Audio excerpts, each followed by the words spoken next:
When I bought this 40 acres up here 16, 18 years ago, I dug up a lot of old treasures on the place, and here's one of them. You can see where it was half buried. And it's an old hit-and-miss engine made by the Ideal Company in Lansing, Michigan.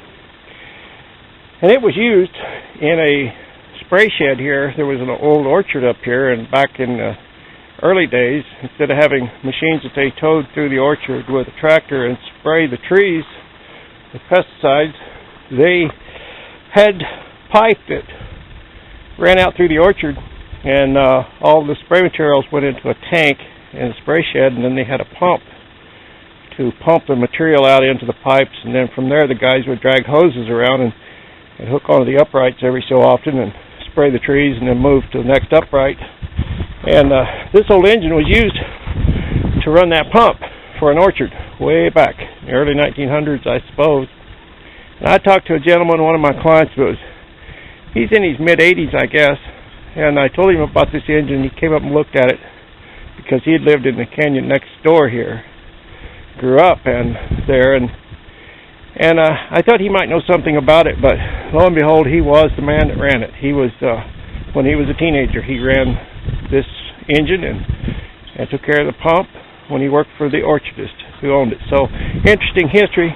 And a young man on YouTube who's down in Tennessee, excuse me, saw this engine and fell in love with it. He's 15 years old, and he repairs these things and restores them. And he started doing flip-flops about this thing and wanted to know if I would sell it.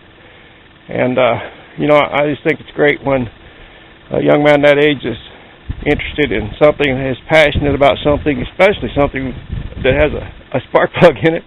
So I told him I wouldn't sell it to him, but I'd give it to him. So if you're watching Brady, here you go. You thought it was a 2-horse, and actually it's got a tag on here that says Ideal Engine Company, Lansing, Michigan, as you knew.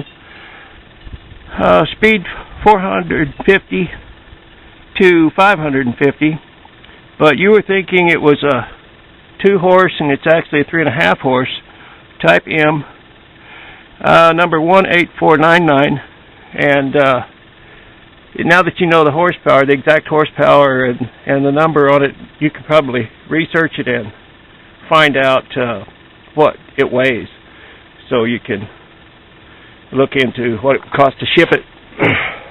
Here's another piece that I found, and I don't know what it is, but it looks to be the head off of one of these old engines, maybe. And there's a spark plug, and looks like a head to me. But one of you guys, the old hit and miss guys, will know exactly what it is, or one of you young guys. And here's another piece that I found, and as my dad would say, I don't know what it is, but it looks like a good one. So if anybody recognizes that, well, there you go.